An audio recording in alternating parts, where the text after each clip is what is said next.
सबसे पहले आपके पास ही आ रही हूं। किस तरह से देख रहे हैं राजीव आप कांग्रेस के 7 गारंटीज मैनिफेस्टो को, क्योंकि आज बीजेपी का भी मैनिफेस्टो आने वाला है, तो क्या वाकई एक बड़ी चुनौतियां खड़ा करता हुआ नजर आ रहा है ये मैनिफेस्टो? और इस मैनिफेस्टो के जरिए क्या अपना 10 साल का सूखा खत्म करने में सफल हो पाएगी कांग्रेस?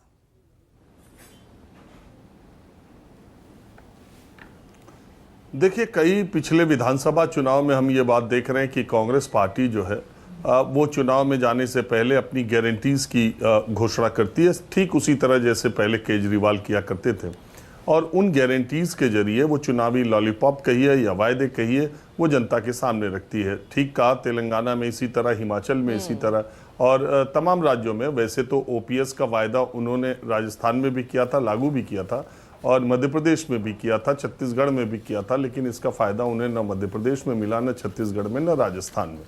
अब देखिए, दूसरी बात यह है कि उन्होंने नौजवानों को, किसानों को और समाज के हर वर्ग को, यहाँ तक कि विधवा पेंशन, वृद्धावस्था पेंशन 6,000 रुपये करने की बात कही है। आपको मालूम है कि पार्टियां इस तरह के जो 500 रुपये का सिलेंडर देने की बात कही है। तो समाज के हर वर्ग को लुभाने की कोशिश कांग्रेस पार्टी ने अपने इस 7 गारंटीज से की है। और आज भारतीय जनता पार्टी अपना संकल्प पत्र, जैसी जानकारी मिल रही है, जेपी नड्डा अब से थोड़ी देर बाद रोहतक में वो अपना संकल्प पत्र जारी करेंगे। तो बात यह है कि कांग्रेस पार्टी ने एआईसीसी के मुख्यालय से अपने 7 गारंटियों की घोषणा की और आज चंडीगढ़ में उसको विस्तार पूर्वक बताया जाएगा। दूसरी तरफ भारतीय जनता पार्टी ने न तो राष्ट्रीय राजधानी, न तो अपने राष्ट्रीय कार्यालय से और न चंडीगढ़ के प्रदेश कार्यालय से संकल्प पत्र जारी करने का फैसला किया। उन्होंने फैसला रोहतक से किया है, और रोहतक वो सीट है जिससे दीपेंद्र हुड्डा भारी मतों से इस बार लोकसभा जीत के आए। अगर 90 विधानसभा सीटें हरियाणा की देखी जाए तो रोहतक लोकसभा की जितनी लोकसभा में आने वाली, वैसे तो रोहतक जिले में 4 सीटें आती हैं, लेकिन लोकसभा में 9 सीटें आती हैं, और अधिकांशतः सीटों में, तकरीबन सारी सीटों में, लोकसभा चुनाव की दृष्टि से विधानसभा चुनाव में भी कांग्रेस पार्टी को उन सारे हलकों में बढ़त हासिल हुई थी।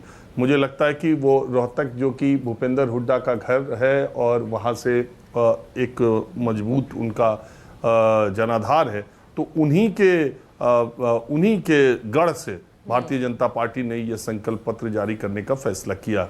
10 सालों के शासन के बाद भारतीय जनता पार्टी संकल्प पत्र में अपने वायदे ज़्यादा बताती है, या 10 साल के अपने शासनकाल की उपलब्धियों को ज़्यादा बताती है और उसी को आगे बढ़ाने पर बात करती है। देखने वाली ये बात होगी।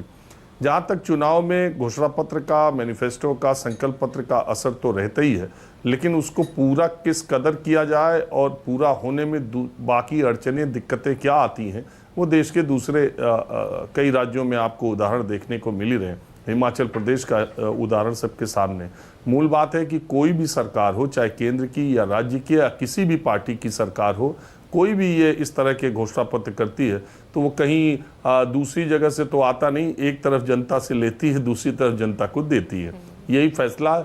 लेकिन चूंकि चुनाव अब इसी तरह के वायदों से, इसी तरह के बातों से जीतने की एक गारंटी माना जा रहा है, तो कांग्रेस पार्टी ने ये गारंटी दी है। वैसे जमीन पर भारतीय जनता पार्टी और कांग्रेस के बीच जो टक्कर दिखाई दे रही है, उसमें तीसरी शक्तियां भी धीरे धीरे अब हरियाणा के चुनाव में तकरीबन 1 दर्जन सीटों पर अब धीरे धीरे, जैसे जैसे चुनाव आगे बढ़ रहा है, अपनी मजबूत स्थिति में आगे बढ़ रही हैं। अब चुनाव में इनका कितना असर होगा, देखिए, एक बात तो है कि हरियाणा में या पिछले 5 साल में आप देखें, जो किसान आंदोलन हरियाणा पंजाब में हुए, ज़्यादातर हरियाणा में अगर आप देखें तो किसानों पर जो जिस तरह की लाठीचार्ज या बल प्रयोग किया गया, उससे एक गुस्सा किसानों के बीच में देखा गया। हालांकि उसको न्यूट्रलाइज करने की बहुत कोशिश की गई।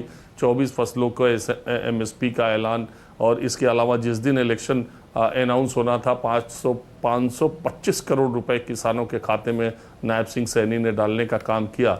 लेकिन फिर भी एमएसपी को कानूनी गारंटी बनाने का जो वायदा कांग्रेस पार्टी ने किया है, वो किसानों को कितना आकर्षित करेगा, ये भी देखने वाली बात है। और तब तक हम इसका दोनों का मूल्यांकन नहीं कर सकते जब तक कि भारतीय जनता पार्टी का संकल्प पत्र नहीं आ जाता। हाँ। और इस संकल्प पत्र में वो किसानों, नौजवानों के लिए हरियाणा के क्या लेकर के आते हैं, ये भी एक इम्पॉर्टेंट फैक्टर है। बिल्कुल।